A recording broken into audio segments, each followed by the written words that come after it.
ያዕቆብ ሐዋርያ እሁሁ ለእግዚእነ በስመ አብ ወወልድ ወመንፈስ ቅዱስ አሐዱ አምላክ አሜን። በዓለም ላይ የምትኖሩ ኦርቶዶክሳውያን የእግዚአብሔር ልጆች ሰላም እግዚአብሔር ይብዛላችሁ።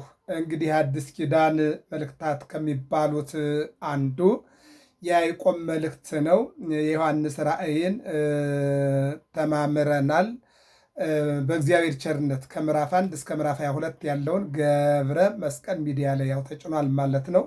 አሁን ላይ ደግሞ ከራእይ ቀጥሎ ያለው ይሁዳ ነው። ከይሁዳ ቀጥሎ ያለው ያዕቆብ ነው። ያዕቆብን ጨርሰን ወደ ይሁዳ እንሄዳለን። ከዚያ መልእክታቱን እንዲህ እያልን እየተማማር እንመጣለን። የጊዜ ባለቤት እግዚአብሔር አምላክ ሁላችንም እንዲያስተምረን መልካም ፈቃድ ይሆንልን። ያዕቆብ ይላል። ያዕቆብ እንግዲህ አንድ መልእክት ነው ያለው። ሐዋርያው ያዕቆብ ከ12 ሐዋርያት አንዱ ነው። የጌታ ወንድም ከሚባሉትም አንዱ ነው። እንግዲህ በመልእክቱ ያለው ምዕራፍ 5 ከምዕራፍ 1 እስከ ምዕራፍ 5 ድረስ መጽሐፉ 5 ምዕራፍ ያለው መጽሐፍ ነው። በውስጡ ያለው አሃዝ ስለ ፈተና፣ ስለ ትዕግስት ጌታም ወዘአዝለፈ ትዕግስቶ ውእቱ ይድህን፣ ትዕግስቱን ያዘወተረ ይድናል ብሏል። እንደገና በሌላ በማቴዎስ ወንጌል ምዕራፍ 26 ላይም ደግሞ ወደ ፈተና እንዳትገቡ ተግታችሁ ጸልዩ ብሎ ፈተና እንደሚመጣ በፈተና ላለመውደቅ ክርስቲያኖች በጸሎትና በስዕል በጾም በስግደት መጓዝ እንዳለባቸው ፈተና ሰው እስካለ ድረስ አለ። ሰይጣን የሚባል ነገር እስካለ ድረስ በዓለም አለ። ስራ የሚባል ነገር ሃይማኖት የሚባለው እስካለ ድረስ ፈተና አለ። ሰው የሚባለው ነገር እስካለ ድረስ ሰይጣን የሚባለው እስካለ ድረስ ፈተና አለ። ስለዚህ በፈተናው ላለመውደቅ መጣር እንደሚገባ ይልቁንም ፈተናን በትዕግስት ማለፍ እንደሚገባ ቅዱስ ያዕቆብ ይናገራል። ከዚያ ቀጥሎ ሃይማኖትና ይልቁንም ደግሞ እምነትና ስራህን ለይተህ አሳየኝ በማለት ስራ ያለ እምነት አይሆንም። በእምነት ስራዎች ይገለጣሉ። ሰው በእምነቱ ተነስቶ ይሰራል። እምነት ከሌለ ግን ሰው እጾማለሁ ቢል እጸልያለሁ ቢል መጸውታለሁ ቢል ቤተክርስቲያን እሰራለሁ ቢል አይሆንም። ምክንያቱም በእምነት ተነስተህ የምትሰራው ስራ ስለሆነ ነው። እና ያዕቆብ ምን ይላል? እምነትህንና ስራህን ለይተህ አሳየኝ ብሎ ሲናገር እንመለከታለን። አንዳንድ ሞኝ ሰዎች አብርሃም በእምነቱ ነው ያመነው የጸደቀው ይላሉ። አብርሃም በእምነቱ አይደለም። በእርግጥ የመጀመሪያው እምነቱ ነው። ከዚያ ቀጥሎ ስራው ነው። እምነቱ እግዚአብሔርን አምኖ መውጣቱ ነው። ስራው ደግሞ ከሸመገለ በኋላ የወለደውን ይስሐቅ ልጁን ሊሰዋ መውጣቱ ነው። ስራውና እምነቱ ምኑ ነው ተገናኝቷል ማለት ነው። መጀመሪያ የቀደመው እምነቱ ነው። አብርሃምም አመነ፣ እምነቱም ጽድቅ ሆኖ ተቆጠረለት ይልና የአብርሃም እምነት ወደ ምን አመጣው? ወደ ስራ መጣው። ስራው ደግሞ ከሸመገልክ በኋላ የወለድከውን ልጅህን ሰዋልኝ ሲለው ልጁን ቀራንዮ ላይ ይዞ ወጥቶ ለመሰዋት አቅርቧል። ስለዚህ እግዚአብሔር ሌላ በግ ተለዋጭ በግ ቤዛ የሆነ በግ አውረደ ሎቱ ቤዛሁ በጋ ሁዝ አቅርንቱ በፀሳቤቅ አብርሃም ይስሐቅን ሊሰዋ ወጣ። መደርደሪያውንም ደረደረ፣ ቢላውንም ሳለ፣ ልጁንም አጋደመ፣ እጅና እግሩን አሰረ። ሊሰዋው ሲል እግዚአብሔር አብርሃም አብርሃም አለና ጠራው። ትናንት የጠራው ኦሪት ዘፍጥረት ምዕራፍ 12 ጻ እምብሔርከ ወተፈለጥ ማዝማዲከ ነው። ከዘመዶች ውጣ፣ ከዘመዶች ተለይ፣ ወደማሳይህ ሂድ ነበር። ትናንትና ደግሞ ሌላው ምንድን ነበር? አብርሃም አብርሃም እነሆ ወበዘርህ ይትባረኩ ኩሎሙ አሕዛበ ምድር፣ በአንተ ዘር የምድር ነገስታት ይባረካሉ፣ ልጅ እሰጥሃለሁ፣ ዘርህም እንደ ሰማይ ከዋክብት እንደ ምድር አሸዋ ነው የሚል ነበረ ትናንትና። ዛሬ ላይ ግን የተለየ ነው። ምንድን ነበረ? አብርሃም አብርሃም ከሸመገልክ በኋላ ካረጀ በኋላ የወለድከውን ልጅህን ሰዋልኝ አለው። አብርሃምም አህያውን ጫነ፣ ልጁን ያዘ፣ እንጨቱን ወጥቅለምቱን ቢላውን ያዘና ተራራው ሞሪያ ተራራ ላይ ወጣና የልጁን አንገት በሰይፍ ሊበጥስ ሲል እግዚአብሔር ጠራው። አያችሁ፣ ጥሪዎቹ ብዙ ናቸው። የመጀመሪያው ኦሪት ዘፍጥረት ምዕራፍ 12 ላይ ውጣ ብሎ ጠራው። ሁለተኛው 15 ላይ እነሆ እንደ ሰማይ ከዋክብት እንደ ምድር አሸዋ ዘርህን አበዛልሃለሁ አለው። ሶስተኛው ዘፍጥረት 22 ላይ ልጅህን ይዘህ ውጣ አለው። የመጨረሻው ምንድን ነው? ልጅህን እንዳሰዋው ነው አይደለ? ጠራው ማለት ነው። አውረደ ሎቱ ቤዛሁ በጋ ሁዝ አቅርንቲሁ በፀሳቤቅ የታሰረ በግ ወረደለት።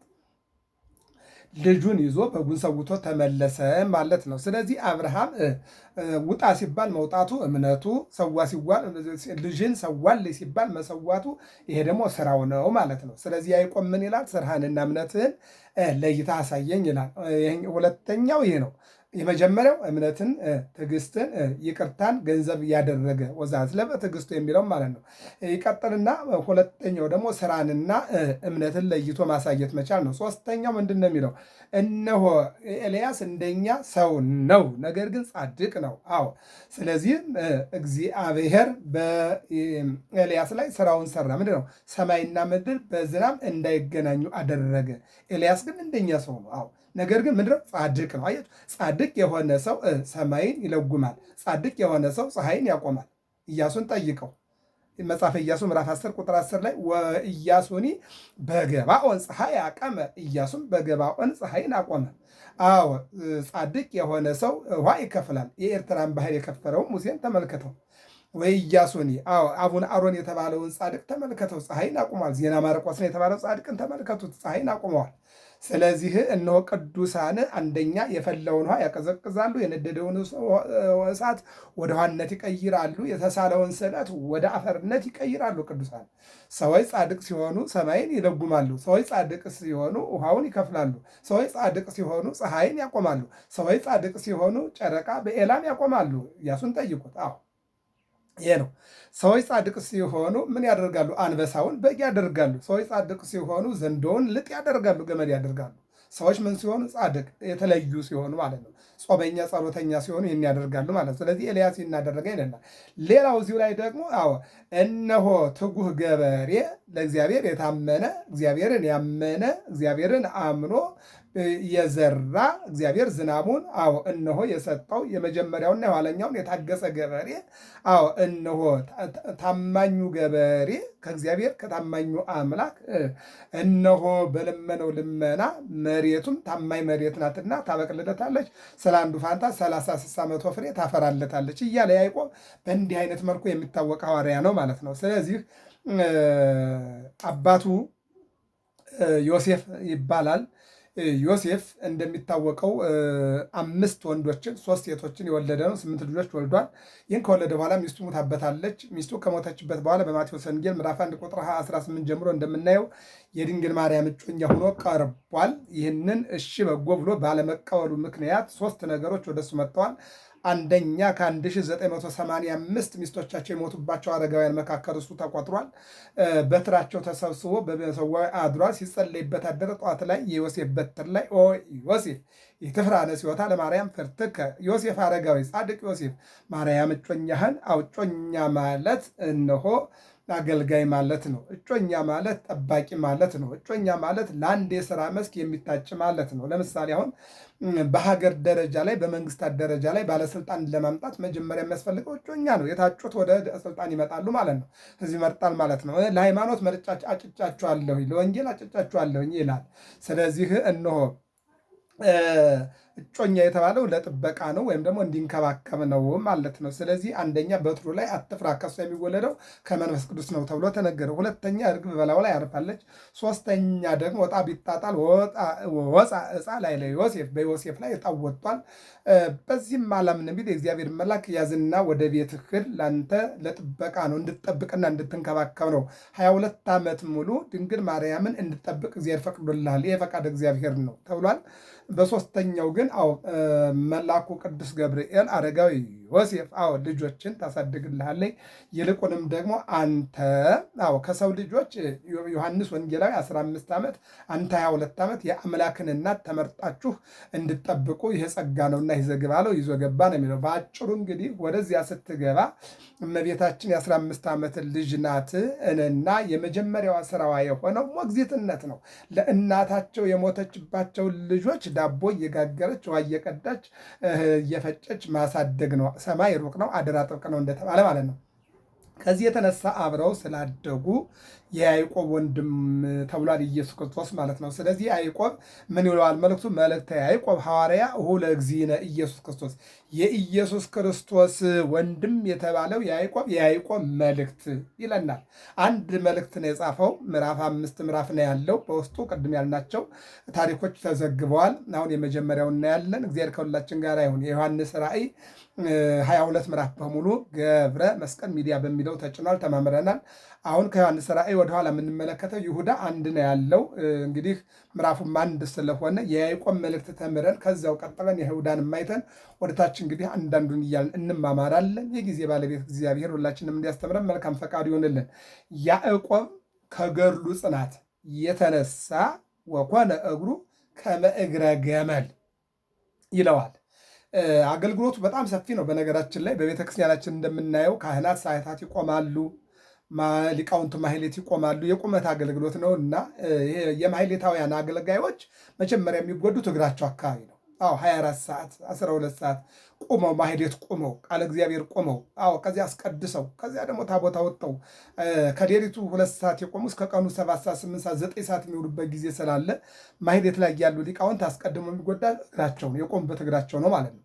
ወደ ቄሶቹ ስንሄድ ደግሞ ቄሶቹ የሚጎዳው አስቀድሞ አይናቸው ነው። አይን ምክንያቱም አንደኛ ንባብ ያነባሉ፣ በሁለተኛ ማይጠንት እነሱ እጅ ላይ ነው ያለውና ዕጣኑና ያ የመጽሐፉ ነጸብራቅ ቶሎ ብሎ አይናቸውን ይጎዳል ማለት ነው። እና በሐዋርያት የአገልግሎት መስመር አንዳንዶቹ ቀድመው አይናቸው የሚያዛለ፣ አንዳንዶቹ ደግሞ እግራቸው የሚያዛለ።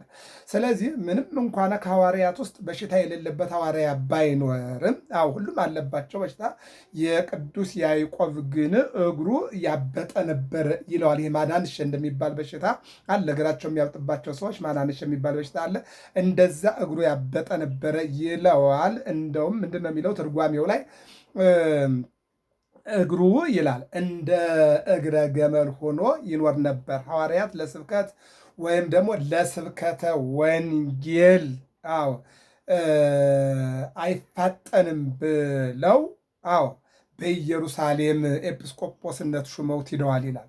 ለስብከተ ወንጌል እግሩን እንግዲህ እግር በጣም ከተደበለበለ ያን መጎተት ከባድ ስለሚሆን ለስብከተ ወንጌል አይፋጠንም፣ በቅርብ ወዳለ ቦታ ይሁን ብለው በኢየሩሳሌም ኤጲስቆጶስነት ሰጠውት። እነሱ ግን በየሀገሩ ተዘርተዋል፣ ሁለት ሁለት ነው ይላል። ምክንያቱም የአገልግሎት ትልቁ ሀሳብ ወንድምን መረዳት ነው። በሽታ ያለበት እንደ በሽታው፣ አቅም ያለውን እንደ አቅሙ፣ አቅም የሌለውን ደግሞ በየቅርቡ እንዴት ማገልገል እንዳለበት ማሰማራት። ይሄ አንድ ሰው ስልጣን ስላገኘና ወይም ስልጣን ላይ ስለሆነ ሳይሆን ሁሉን በየስራው ማሰማራት የሰዎች የእውቀት ጥግ ነው። ይሄ ራሱ የእውቀት ጥግ የሚባለው እከሌ እዚህ ቦታ ይሸፍንልናል፣ እከሌ እዚህ ቦታ ይሄዳል፣ እከሌ እዚህ ድረስ ቢሄድ ይችላል፣ እከሌ ደግሞ እዚህ አይሄድም ብሎ ሰዎችን በየስራ መስካቸው ማሰማራት ትልቅ ምንድን ነው ማለት ነው? እውቀት ነው ማለት ነው። እና ምን ይላል? እግሩ እንደ ግመል እግር የተድበለበለ ነበርና ወደ ሩቅ ሀገር ሂዶ ማስተማርና መውጣት መውረድ፣ ተራራውን መውጣት ቁልቁለቱን መውረድ፣ ሜዳውን ሩጦ መሻገር አይችልም ብለው በኢየሩሳሌም ኤጲስቆጶስነት ሹመውት ሂደዋል። ይህ ሐዋርያ ደመና ጠቅሶ ካሰበው ደርሶ ብዙ አስተምሮ አሳምኖ ይውል እንጂ የለ በዚያውም ላይ ከሐዋርያት ሁሉ አንድ ደዌ የሌለበት የለም ብሎ ያመጣዋል። በነገራችን ላይ ሐዋርያት ቅዱስ ጳውሎስን እንመልከተው፣ ቅዱስ ቶማስን የምንመለከት እያንዳንዳቸው ደመና ጠቅሰው ሌላ ሀይጉረ ስብከት አስተምረው የመምጣት አቅም ነበራቸው። ለዚህ ዋቢ የሚሆነን ቅዱስ ቶማስ ነው። ቶማስ ኢየሩሳሌም ሆኖ ህንደኬ እየሄደ እያስተማረ ይመጣ ነበር። ወፈቀደ ይጠቅም ደመናው ይላል። በደመና ውስጥ የሚገርም ነገር እግዚአብሔር ተሰአሎ እግዚአብሔር በደመና ወበአውሎ ለኢዮብ ይቤሉ እግዚአብሔር ለኢዮብ በደመና ውስጥ አነጋግሮታል። እግዚአብሔር ሙሴን በሰባት ደመና ውስጥ 570 ጊዜ አነጋግሮታል። እግዚአብሔር ኢዮብን በደመና ውስጥ አነጋግሮታል። እግዚአብሔር ቅዱስ ጳውሎስን በደመና ውስጥ በመብረቅ ድምፅ አነጋግሮታል። እግዚአብሔር እነሆ ቅዱስ ቶማስን በደመና ወዲያና ወዲህ እንዲል አድርጎታል። እነ ቅዱስ ጴጥሮስ እነ ያዕቆብንም ያዕቆብ እንደዚሁ ደመና ጠቅሶ ይሄድ ነበረ ይለናል። ለዚያውም ከሐዋርያት ሁሉ አንድ ደዌ የሌለበት የለም ይለናል። ይሄ የታወቀ ነው። ምክንያቱም ጴጥሮስ ኮነ ድውየ ሥጋ ይለዋል። የሥጋ በሽታ ነበረበት። አንዳንድ ጊዜ ይሄ ከአጥንት ላይ ሰብሮ የሚገባ በሽታ፣ ከስጋ ላይ ደግሞ እንደዚሁ የሚገኝ ይባጭ፣ እንዲህ አይነት ነገር በሐዋርያት ሕይወት ላይ ይታይና ይታወቅ ነበረ ማለት ነው። ቅዱስ ጳውሎስ ደግሞ ተውበኒ መልአክ ወይም ሰይጣን ዘይደጉፀኒ ሥጋዬ ወይ ኮርአኒ ርእስየ ይለዋል ይላል ብሎ በኢየሩሳሌም የነበሩ አይሁድ ምሁራነ ኦሪት ነበሩ ይላል ቅዱስ ጳውሎስም አንዳንድ ጊዜ ስጋዬን የሚወጋ የሚፈልጥ በሽታ አለብኝ ብሎ ያወራ ነበር ይላሉ። ለዚህ ነው አንዳንድ ጊዜ ራሴን ፈለጠኝ፣ ሆዴን ቆረጠኝ፣ እጄን ሰነጠቀኝ፣ እግሬ እንደዚህ ሆነ። አሁን ከመግቦች ችግር ርሄ የሚባል በሽታ፣ ጨጓራ የሚባል፣ ስኳር የሚባል ወዘተ በእኛም ሕይወት ላይ ብናየው አንድ አይደለም 10-12 በሽታ አለ እና ሐዋርያት እያንዳንዳቸው ይነስም ይብዛም አንዳንድ በሽታ ነበራቸው ይላል። ይህ ማለት ለምሳሌ ቅዱስ ጴጥሮስ ተዘቅዝቆ ተሰቅሏል። የበሽታው መሰባሰቢያ ነው። ጳውሎስ አንገቱን ተቆርጧል። ይህን የሚጨምር አይደለም። ከዚህ በፊት ግን በአገልግሎታቸው በሽታ ነበረባቸው ነው እንጂ ሰማዕትነት ያገኙበትን መንገድና ጉዞ የሚናገር አይደለም ማለት ነው እና በኢየሩሳሌም በነበሩ አንድም በኢየሩሳሌም ከተማ የነበሩ አይሁድ ምሁራነ ኦሪት ነበሩ። ምሁራነ ኦሪትን ጥሩ አድርገው የሚያውቁ ተርጉመው አስተምረው የሚናገሩ ናቸው። በኢየሩሳሌም ውስጥ የነበሩ አይሁድ ማለት ነው እና ምን ይላል? ምሁራነ ኦሪት ነበሩ። እሱም ምሁረ ኦሪት ነበርና ከሱ በቀር ሌላ የሚያውቅባቸው የለም ብለው የአገሩን ሰርዶ በአገሩ በሬ እንዲሉ ከዕለታት በአንድ ቀን ምስጢረ ሥጋዌን አብልቶ አስፍቶ ሲያስተምር አንድ አይሁዳዊ ሰምቶ በእምኀበ ዕፅ ራሱን መጥቶ ያው እንግዲህ ጎድቶታል። አንዳንድ ጊዜ ሰዎች የወንጌል አስተምሮ በሰዎች በበራ ጊዜ ሰይጣን ደግሞ በሰዎች ላይ ድንጋይ ይወረውራል። ይገርመኛል። መረቡን ይጥላል። ቅዱስ ጳውሎስ ለዚህ እኮ ነው እኮ ሰይጣን የሚውጣውን ፈልጎ ያገሳል፣ በዙሪያችሁ ያገሳልና ጸልዩ፣ በጸሎት ትጉ ብሎ ቅዱስ ጳውሎስ ሲናገር እንሰማዋለን ማለት ነው። ለእግዚእነ አለው አይሁድ ወልደ ዮሴፍ ብለውታልና ይህማ እሱስ እንደ አይሁድ ይሰድበዋልን ብሎ በተዘምዶተ ሥጋ እሁሁ አለው። መገናኛ ጉንዱ አልዓዛር ነው። እዚህ ጋር የዘር ሐረግ በማቴዎስ ወንጌል ምዕራፍ 1 ላይ እንደምንመለከተው የዘር ሐረግ ያው ይቆጠራል። በነገራችን ላይ ለፈጣሪ እነሆ የዘር ሐረግ ተቆጥሮለት፣ ዝምድና ተቆጥሮለት፣ ዓመተ ምሕረት ተቆጥሮለት፣ የዕድሜ ተቆጥሮለት፣ በዓላት ተቆጥረውለት እነዚህ እናያለን። ለማን? ለፈጣሪ ማለት ነው። ከዚህ የተነሳ እንግዲህ የዘር ሐረግ ስንመለከት እንደዚህ ይለናል። አልዓዛር ማታንንና ቅስራንን ይወልዳል። ቅስራን ኢያቄምን፣ ኢያቄም እመቤታችንን ይወልዳል። ይሄ አንድ ጎን ነው።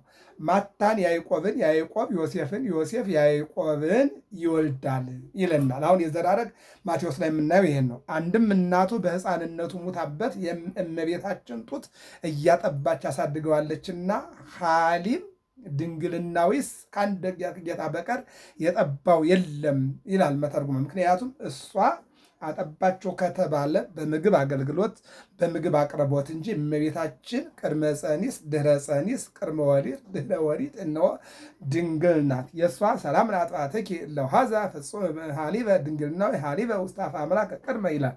እመቤታችን የድንግልና ጡቶቿን ያጠባችው ለመድኃኔዓለም ብቻ ነው። በዚህ ዓለም ላይ ለምሳሌ አንድ ነገር እንውሰድ። አንዲት እናት እያጠባች ብትሞት እነሆ የእሷን ልጅ ጎረቤቷ ስታጠባ የነበረች ጎረቤት ማጥባት ትችላለች። ለምን? እያጠባች ስለነበረ። ያጠባች ሴት ዙራ ማጥባት ትችላለች። ነገር ግን አንዲት እናት እያጠባች ብትሞት ልጇ በቤት ውስጥ ልጃገረድ ልጅ ብትኖር የእናቷን ልጅ ማጥባት አትችልም። ለምን? ከልጃገረድ ልጅ ላይ ወተት ስለማይገኝ ማለት ነው። አይገኝም።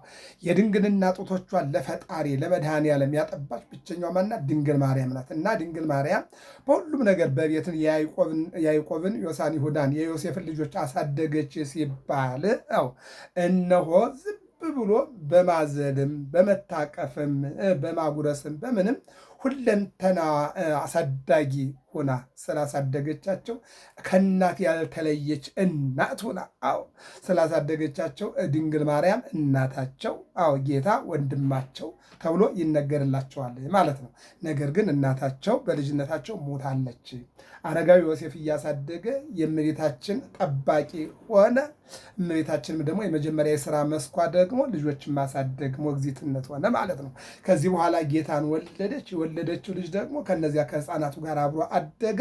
ከዚህ የተነሳ የጌታ ወንድሞች ሁለ እግዚእነ ወመድኃኒነ ኢየሱስ ክርስቶስ የኢየሱስ ክርስቶስ ወንድም ያዕቆብ ተባለ ማለት ነው። ይህንን ልናቅ ያስፈልጋል። እናቱ በሕፃንነቱ ሙታበት እመቤታችን ትርጓሜው ጡት እያጠባች አሳድገዋለች ቢል የደረቷን ጡት አይደለም።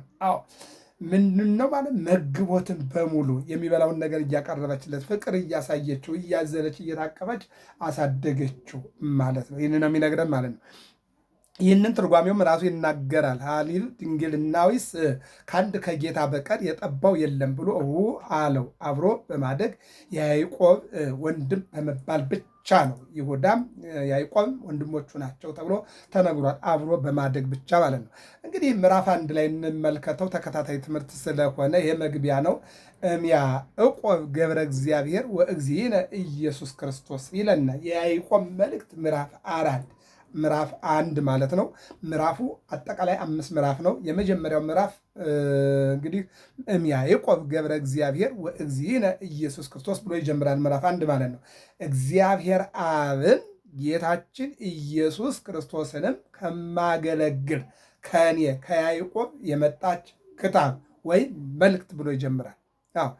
እግዚአብሔር አብን ጌታችን ኢየሱስ ክርስቶስንም ከማገለግል ከኔ ከያዕቆብ የመጣች ክታብ ለአሰርቱ ወክልኤቱ ሕዝብ እነሆ ለአሰርቱ ወክልኤቱ ሕዝበ ዲዮስጶራ ይላል።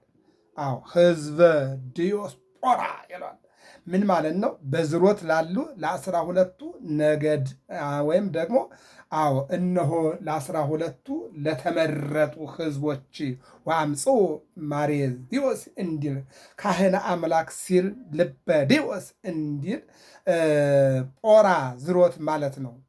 ጵሪዮን እንዲል አይለፎሙ እንተ ጵልዮን ይላልና ይህን ይናገራል። ስለዚህ ቅዱስ ጳውሎስ እምያዕቆብ ገብረ እግዚአብሔር አብን ጌታችን ኢየሱስ ክርስቶስንም ከማገለግል ከእኔ ከያዕቆብ የመጣች ክታብ ይለናል ይልና ሰላም ለክሙ ቸር አላችሁን ወንድሞቻችን በፍጹም ደስታ ጽኑ፣ አንድም በፍጹም ደስታ ኑሩ። ኩኑ ፍጹሐነ በኩሉ በውስጥ በአፋ ደስ ያላችሁ ሁኑ። በዘዚያሁ ብሎ ይገጥማል። በጌታችን በኢየሱስ ክርስቶስ አምላክነትና መጋቢነት አኗሪነት ደስ ብሏችሁ ኑሩ ይላል። ይቀጥልና እንዘ ተአምሩ ከመመከራሃ ለሃይማኖትክሙ ትዕግሥተ ይገብር ለክሙ አለ። የሃይማኖታችሁ ፈተና ታጋስያን እንዲያሰኛችሁ አስበ ትዕግሥትን እንዲሰጣችሁ አውቃችሁ ይህን ይናገራል። እንግዲህ ያዕቆብ ሁለ እግዚእነ የጌታችን የመድኃኒታችን የኢየሱስ ክርስቶስ ወንድም ያዕቆብ ከእመቤታችን ከቅድስት ድንግል ማርያም መድኃኒታችን ኢየሱስ ክርስቶስ በተወለደ ጊዜ የያዕቆብ ልጆች ከጌታ ጋር አብረው አድገዋልና አብረው ኑረዋልና የጌታ ወንድሞች ይላቸዋል። እነ ይሁዳ እነ ያዕቆብ እመቤታችን 5 ወንድ ልጅ 3 ሴቶች 8 ልጅ ወልዶ ሚስቱ የሞተችበትን የዮሴፍን ልጆች እንድታሳድግ በመንፈስ ቅዱስ ተመርጣ፣ ምርጫው የመንፈስ ቅዱስ ነው። ምንም እንኳን ከ1985 በትሮች የዮሴፍ በትር ማርያምን ለመውሰድ አትፍራ ተብሎ ተጽፎ ቢገኝም ምንም እንኳና እነሆ ርግብ መጣ በላዩ ላይ ብታርፍም፣ ምንም እንኳና ዕጣ ቢወጣበትም፣ ምንም እንኳና መልአኩ ቅዱስ ገብርኤል ድንግል ማርያምን ለመውሰድ አትፍራ ብሎ ቢነግረውም ነገሩ ግን በማይመረመር ጥበቡ ፈቃደ እግዚአብሔር ነበርና 3 ዓመት በእናት አባቷ ቤት 12 ዓመት በቤተ መቅደስ፣ በ15 ዓመቷ አይሁድ በመቀኝነት ተነሱና እንግደላት ብለው ሲነሱ ዘካርያስ ወደ እግዚአብሔር ቢያመለክት ቅዱስ ገብርኤል መጣና አረጋዊ ዮሴፍ ለተባለ ሰው ስጠው ተባለ። ዮሴፍ ደግሞ ድንግል ማርያምን ወደ ቤቱ ለመውሰድ ፈቃደኛ ባይሆን ቅዱስ ገብርኤል 3 ነገሮችን ዮሴፍን ለማሳመን አድርጓል። አንደኛው በ1985 በትሮች ተሰብስበው በቤተ መቅደስ ሲጸለይ አደረ። ኦ ዮሴፍ ይትፍራ ነሲዮታ ለማርያም ፍርትከ፣ ማርያም እጮኛህን እንድትጠብቅ ተመርጠሃልና ይዘግባ። ሁለተኛው እርግብ በበላዩ ላይ ማለፉ። ሶስተኛ ደግሞ ዕጣ መውጣቱ። በሌላ መልኩ ደግሞ እጮኛ ማለት ሰው ባለስልጣን ይሆን ዘንድ መጀመሪያ የሚቀርመው እጮኛን ነው። እንደገና ለሃይማኖት አጭቻችኋለሁኝ፣ ለሽምግልና አጭቻችኋለሁኝ፣ እነሆ ለነቢይነት አጭቻችኋለሁ ይላል እግዚአብሔር ማለት ነው። ስለዚህ የታጨኸው 22 ዓመት ድንግል ማርያምን እንድጠብቅ ነው ተባለ። ወደ ቤቱ ይዞ ገባ። በዚህን ጊዜ እመቤታችን የዮሴፍን ልጆች እናታቸው የሞተችባቸውን ውሃ እየቀዳች ምግብ እየሰራች እያሳደገች ባለችበት ቅዱስ ገብርኤል ትጸንስ አላት። መጋቢት 29 ቀን ጸነሰች። ታኅሳስ 29 ቀን ወለደች። ልጇን ወልዳ ባለችበት እነዚህ ልጆች አብራ ያዕቆብ ሐዋርያ ውለ እግዚእነ ኢየሱስ ክርስቶስ፣ ከያዕቆብ ሐዋርያ የጌታችን የመድኃኒታችን የኢየሱስ ክርስቶስ ወንድም የማቴዎስ ወንጌል 13:50 ላይ የምናውቀው አባቱ እንጨት ጠራቢ ዮሴፍ እናቱ ማርያም የምትባለው አይደለችምን? ወንድሞቹ ያዕቆብና ይሁዳ የሚባሉ አይደሉምን? ብለው ተሰናከሉበት ይላል። መሰናከል ነው። እነሆ አሳደገቻቸው እንጂ እሷስ የወለደችው መድኃኔዓለም ብቻ ነው። ቀዳሚም የለውም ተከታይም የለውም። ብቸኛ ኢየሱስ ክርስቶስ ነው ልጇ።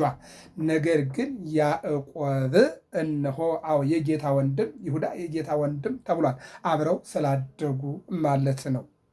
እና ያዕቆብ 5 ምዕራፍ ያለው መልእክት ጽፏል። በውስጡም ስለ ትዕግስት፣ ስለ ሃይማኖት፣ ይልቁንም ደግሞ ስለ ፍርሃት፣ ይልቁንም ደግሞ እምነትና ስራ እንዴት መለየት እንዳለባቸው፣ ያለ እምነት ስራ መስራት እንደማይቻል፣ ቢሰራም ጥቅም እንደሌለው፣ ሰው እምነት ከሌለው ቢጾም፣ ቢጸልይ፣ ቢሰግድ፣ ቢመጸውት፣ ቤተክርስቲያን ቢሰራ ምንም ዋጋ እንደሌለው፣ ይልቁንም እምነትን ለብቻ ስራን ለብቻ አብርሃም አመነ።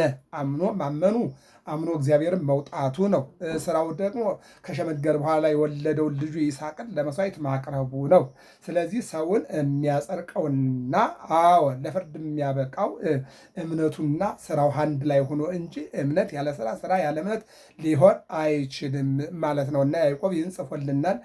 ሌላው እንደገና ሰው ጻድቅ ከሆነ ዝናም ሊያቆም፣ ፀሐይ ሊያቆም፣ ዝናምን ሊለጉም፣ ባህር ሊከፍል፣ አንበሳውን እነሆ በግ ሊያደርግ፣ ዘንዶውን ገመድ ሊያደርግ ይችላል። አጋንንት ሊገዙለት ይችላል። ሰው በእግዚአብሔር ሲያምንና እምነቱ ሲበረታ ብሎ የጻፈ ሐዋርያ ነው ያዕቆብ ማለት ነው። እና ምን አለ? በሃይማኖታችሁ ፈተና ተአጋሰያን እንዲያሰኛችሁ አስበ ትዕግስትን እንዲያሰጣችሁ አውቃችሁ ትዕግስትኒ ሲል ነው። ትዕግስትም እሱም ስራ ናት። ስለዚህ በትዕግስታችሁ ጸንታችሁ ኑሩ እያለ የጻፈ ሐዋርያ ነው ያዕቆብ ማለት።